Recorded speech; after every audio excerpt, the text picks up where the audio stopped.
You know, I can remember, and it never goes, to this day, it's never gone out of my mind. I hit him so hard one time, right about the neck, and I heard him say, ugh.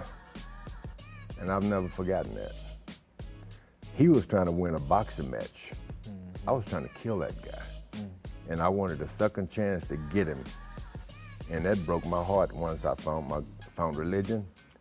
And I fell in love with him later on. We became phone talkers. And then the advent of that, what's the phone when you talk with each other?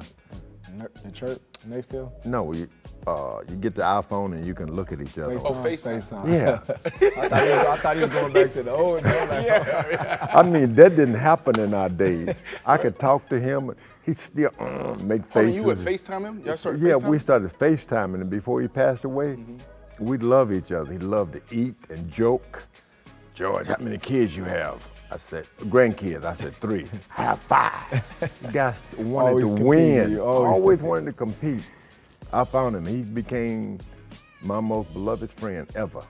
And I miss him to this day because that was the gift of boxing, Muhammad Ali, and our friendship. That was my gift.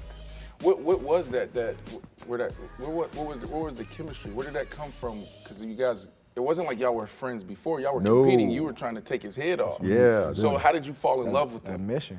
He had to go on his mission. Yeah, I mean, but he could have did that with anyone else, any other of the fighters that you took their heads off. He's looking at it different though. I mean, from our perspective, Right. he died. He came back. He had a different meaning for doing it. So he realized, like, I'm trying to kill you, trying to win the fight. Is that correct? But like, why Muhammad Ali though? Yeah, with Joe Frazier equally. Yeah. We became like brothers. Talked to each other. I guess the most guy that I could tell you the most personable. Once you saw Joe Frazier, what you see is what you get. He never put on any imitations about anybody himself. He accepted himself, and we loved each other as well. But Muhammad was that guy, oh my gracious. I really fell in love with him. Right. Because he always had something to say, even when he couldn't speak anymore. Once I called him up, I said, hey, Muhammad, I want a rematch. He said, you crazy. I said, so how's your wife? She crazy. This guy was a show.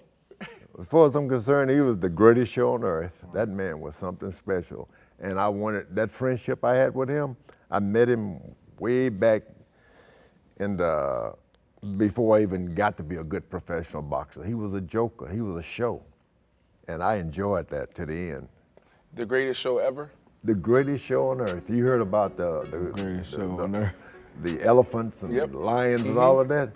He beat that. When you see him coming, your heart started beating fast because he was gonna give you a show.